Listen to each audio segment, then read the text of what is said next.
Welcome to another video from Gweilo 60.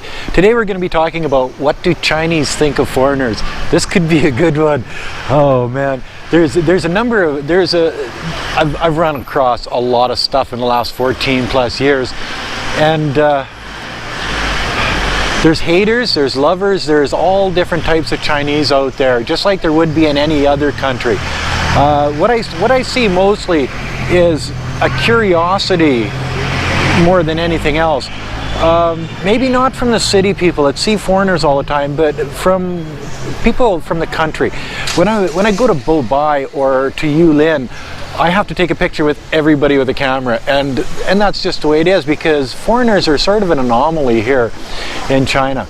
I was in Bobai last April, and there was this really rough looking guy holding a child. He looked like he'd spent the last 20 years in a penitentiary. He was all scarred up. He looked like he'd been in I don't know how many fights. And I looked at him and I said, "Ni hao." And he had a big smile on his face, and you know, he changed from one person to another. So you really can't tell what they're thinking just by the way that they look, because this guy he turned out to be a really nice guy, you know. So there's so many different perceptions about foreigners in China, and you know, most of them are true. There's some people in China that are here to get married. I got married well, not in China, but this is where I found my wife. And because there's less women than men in China, and it's a problem here in this country that there's not enough women to marry all of the men. So a lot of the men in China go without a wife for their entire life. So having a foreigner come over and take one of their women and take them back to their own country, I can understand why some Chinese don't like foreigners because of that. And you know, I would imagine if the roles were reversed, I would probably feel the same way as they do. But that's okay, I'm keeping my wife, I don't care what anybody says.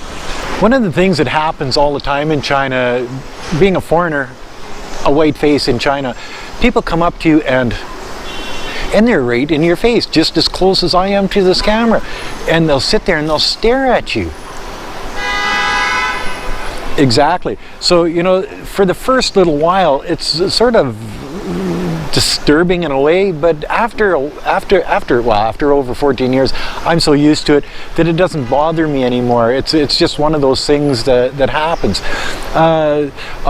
Walking through an overpass in the Chaoyang district of downtown area of Nanning, and there is a lot of people in the overpass, and I feel this hand grab my hand, and I look down, and here's, I don't know, 8, 9, 10-year-old little girl walking with her mom, decided to just grab my hand and hold my hand as I'm walking through the overpass.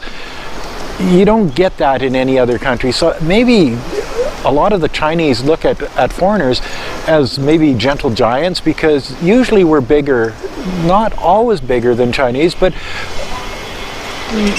at least bigger than 80% of the Chinese. And I'm talking southern China, not northern China. I know northern China, they eat more meat, they eat more dairy products, so they're larger. But in southern China, in Nanning, Guangxi province, we are fairly large compared to the rest of the population.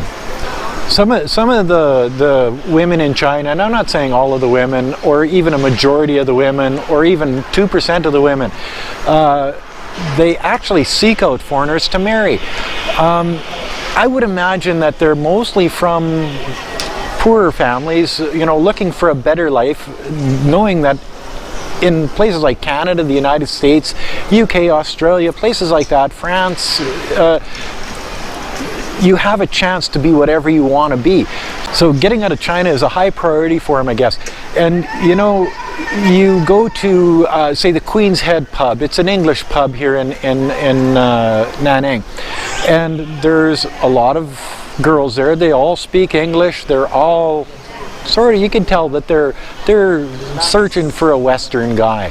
You know, it makes me feel handsome, because girls half my age will talk to me, but I know that they're really not attracted. They're attracted to the idea of moving out of the country, not attracted to the person. So that's disheartening too, I guess. Oh, poor me. Another thing I've noticed with Chinese people, you look at them, you know, catch your eye, and they'll look away right away. They're basically very shy people, but if you go out of your way to actually speak to them, well, it's a different story. Then they'll hold conversations with you. They'll become your friend, but they won't initiate that first conversation or those first words. I don't know. I believe it's just because they're very shy, and they just don't do that. You know, the people that are curious about foreigners are mostly the children, sort of like in my Brazilian barbecue video, where the little girl come over, and she stayed with us actually the whole night we were there. You know, and we were there 3 hours. You know, and every time I looked over my shoulder, she was behind me, and that's the curiosity. You know, children are curious about things that they don't usually see. And in Nanning, there's only about 200 foreigners, so you don't see a lot of foreigners in this area of China. You know, if you're in Beijing, Shanghai, places like that, you see a lot of foreigners.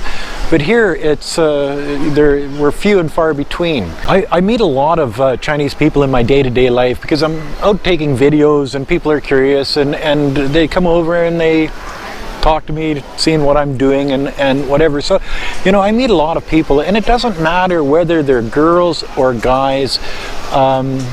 Usually the younger they are, the more curious they are about you. Like these girls behind me just walking by. You know, it's a curiosity. They want to talk. They want to test out their English. They want to know more about the country that you're from, how things are, what things cost, what the people think. You know, it's what kind of jobs there are. Can they move there? What are you doing in China? How long have you been in China? Can you use chopsticks? Do you like the food? Can you handle the weather? You know, all of these things, and it's like one question after another question after another question, and it's like that. And you know, just about every day I run into somebody in Nanning here that drills me with like 100 questions. And yes, I'm burping because I have a thing of brandy there. Why? Because in China you can do that. You can have a drink of brandy, drive your e-bike around, make videos, and just have fun. And it's November 27th, and it's 23 degrees Celsius outside. It's beautiful. Southern China is nice this time of the year. I'm asked just about every day, are you a teacher? Because I live by the university, Guangxi University. And you know, that's the most common question I get from any Chinese person. And that's usually the first thing out of their mouth is either where are you from or are you a teacher? You know, so the misconception that all foreigners in China are here teaching English, I guess maybe I'm an anomaly, but I know a lot of seniors here that are here retired, and you know, some of them are married to Chinese girls, some are living with Chinese girls, some want to be living with Chinese girls. Most Chinese think that foreigners are rich, and you know, compared to the way it used to be in China, and things are changing really quick because there's a lot of rich Chinese people driving Maseratis, Ferraris, Lamborghinis, Porsches, you name it. You know, spending $1 million on an apartment, and you see it every day here. But the concept that all foreigners are rich is a thing that you get to where they say, you know, you're rich, you're a foreigner. Well, no, I say "was Chengwei," which means I'm a poor foreigner, but they don't believe you. You know, if you're in China, living in China, or visiting China, a tourist, whatever, the Chinese believe that you're rich. No ifs, ands, or buts about it. That's what they believe. So, conclusion on this video is, you know, what do Chinese think of foreigners? Well, they think they're rich, entitled. Well, entitled, yes, because you know what? We grew up in a society that has safety nets, has free healthcare. I'm talking about Canada, not the United States. The United States has safety nets too. It's just Canada's a little different. I'm not saying better, but different. You know, so we've got free healthcare, we've got, you know, schooling, we've got all of the things that a country like China is striving to get, you know, in the future. And it's hard because 1.35 billion people. How do you educate everybody? How do you house everybody? How do you give everybody a job? How do you give everybody universal health care? How do you, you know, so the idea that foreigners are looked at as rich, it's because they come from a country where they are entitled. They do have more than your regular Chinese person. So it's not a misconception. It's an actual truth that, you know, we do come from a richer country. Maybe not richer overall, because China's got an economy that just kicks ass around the world, but per capita, per person, yes, definitely richer. And then there's those people that are just haters, you know, and you get them in every country, in every culture. Those are the guys I delete off my channel because they're not very nice, and I don't know, I think they do it just to be dicks. But you run into those people on the street in Nanning too, where they don't like you because you're a foreigner. They don't like anything that's different, or they, as I say, they go back to the thing where, you know, a lot of times somebody will say something when Wei Feng's on the bike with me, and it's because she's with a foreigner. So yeah, there's that hate here too. Like any other country you go to, a part of the population just doesn't like you, and they never will. That's okay. I try to please myself rather than please them. It's not a big deal. I